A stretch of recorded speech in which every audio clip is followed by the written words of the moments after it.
কি কি বন্ধুরা, দেশি জোগাড়ের বিরিয়ানি খাবে? তাহলে ভিডিওটি দেখে নাও। এটা আসলেই খুব সুস্বাদু এবং তৈরি করা সহজ। একবার চেষ্টা করে দেখলেই বুঝবে। মিষ্টি, আমার খুব বিরিয়ানি খেতে ইচ্ছে হচ্ছে। আপনার বর্ষাকালে বিরিয়ানি খেতে ইচ্ছে হচ্ছে? এতে তো বিরিয়ানির বাসমতি চাল নেই, মশলা নেই, বাইরে তো বৃষ্টি হচ্ছে। আমি ওসব কিছু জানি না, তুমি কিছু একটা করো। আমার খুব বিরিয়ানি খেতে ইচ্ছে হচ্ছে। ঠিক আছে মা, ফ্রিজে একটু মুরগির মাংস আছে, দেখছি দেশি জোগাড়ে কি করা যায়। ঘরে থাকা দেশি চাল, দেশি মশলা দিয়ে একটু চিকেন দিয়ে বিরিয়ানি করার চেষ্টা করছি। দেখুন তো মা, বিরিয়ানিটা খেয়ে কেমন হয়েছে। আমি অনেক যত্ন নিয়ে তৈরি করেছি, আশা করি আপনার ভালো লাগবে। মিষ্টি দেখে তো মনে হচ্ছে বিরিয়ানিটা দারুণ হয়েছে।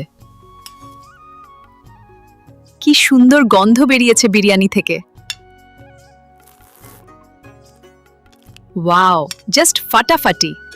ঘরোয়া জিনিস দিয়ে ঘরোয়া পদ্ধতিতে এত সুন্দর বিরিয়ানি বানিয়েছো। মিষ্টি, তোমার হাতে জাদু আছে। এমন সুস্বাদু খাবার আমি আগে কখনো খাইনি। প্রতিটি কামড় যেন মুখে লেগে আছে। দেশি জোগাড়ের বিরিয়ানি তো আমার শাশুড়ি মায়ের খুব ভালো লেগেছে। তোমাদের কেমন লাগলো কমেন্ট করতে ভুলো না, আর সাবস্ক্রাইব আর লাইকটা করে দাও।